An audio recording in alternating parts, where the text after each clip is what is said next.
Hey guys! First of all, some good news. I finally got myself to it and now we have a Facebook page, a Google Plus page, a Twitter account and even a video blog on Screw Attack. So feel free to join any of them if you want to be more part of the community we are building here.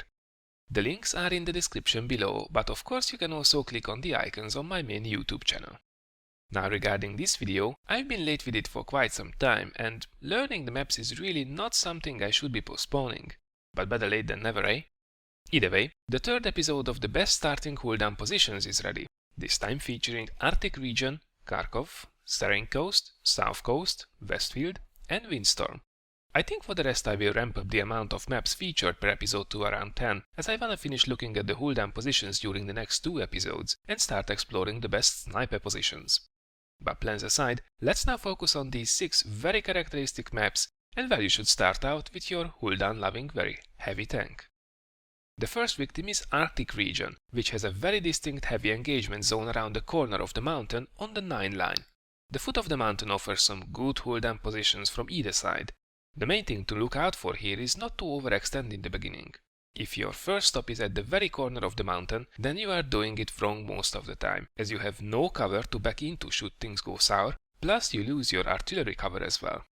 The roads at the water side offer good positions as well coming up the ramps. Of course, you have to win the fight downstairs first. One very important notice to the guys starting from the north. When you win the corner, stay in cover. On the K5 square just opposite the corner outside your view range, there are many very hungry TDs waiting to tear you up. It's called the corner of fail for a reason. In this case, you have to wait for someone to light them up, or go back and advance on the waterfront to get close enough to light them up yourself. While the corner of fail is important and your defenses have to hold there, more often than not your team will mostly abandon the western front in the other corner of the map. This route is important however, and you have good chances breaking through here, as most of the times the enemy will focus on the corner of that mountain as well. If there is no artillery, you can get into a comfortable position just opposite this corner starting from the north. But the real treat is starting from the south and occupying a cheeky position behind a little rock and some bushes just on the side of the map. Just be careful not to fall down into that opening along the red line and you should be golden.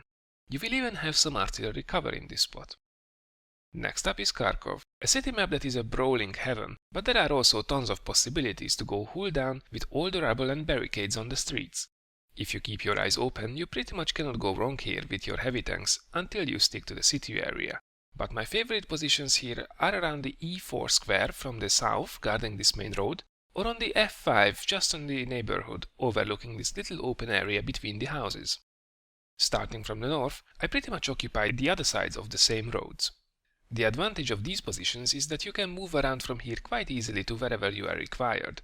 You only need to keep an eye out for cheeky openings in the wall, just like at E4 where clever opponents can get shots into unsuspecting brawlers from parallel roads. The next map is Serene Coast, a map that I see quite rarely these days. Unless there is heavy artillery danger, I like to go here to the main engagement zone around the C1-C2 squares from both sides. The terrain is ideal for cooldown engagements, but you really have to make sure of 2 things. First of all, there should be no artillery in play, or if there are, they should be terrible and you should push hard.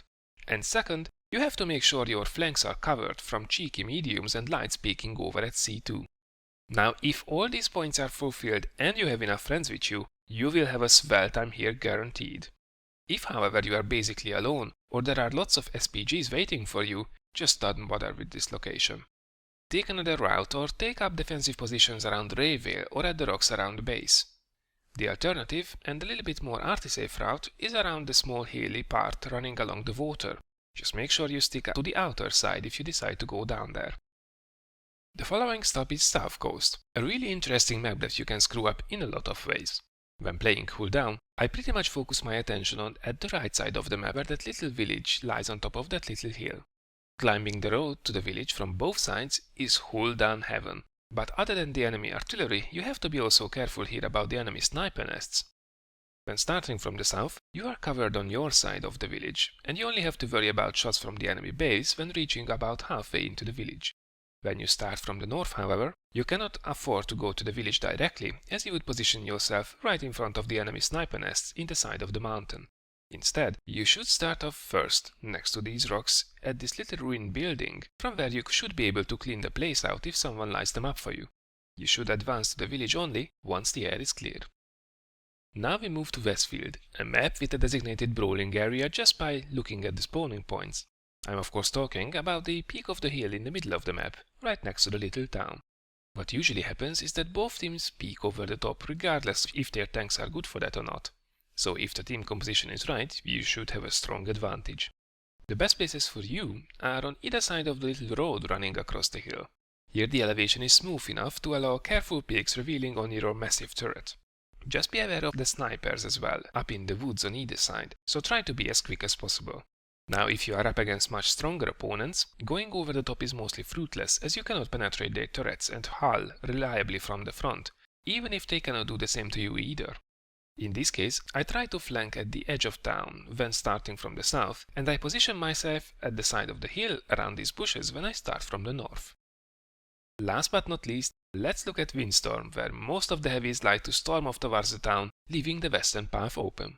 I like to occupy this area from both sides, but one has to be careful about the flanking opportunities from towards the river. Starting from the north, I like to start off here behind this little rock, just before the opening towards the river, as I have clear sights on anything coming over that corner, with the additional benefit that I'm also less vulnerable to flanking. Starting from the south, I like to get closer to the corner and start off at the foot of this little elevation that gives enough cover to my squishier parts. Now there will be of course times when suddenly everyone decides to go down this path, so in these cases I like to go and climb the little hill on the other side of the river, which gives me great shots into town and also on the side path where I usually go. So these were my favorite spots on these maps. I hope you did like them. If you did, then please rate the video, and if you would suggest other positions, please make sure to leave a comment below. It sure would be interesting to know where you guys are going on these maps and why. Next up, there are more LOLs coming your way, and then I will try to catch up on the reviews. Probably the T-82 tank destroyer and the M6 heavy tank will be next on my list. If that sounds interesting, don't forget to hit that subscribe button, and I hope to see you guys soon, again in one of the next videos.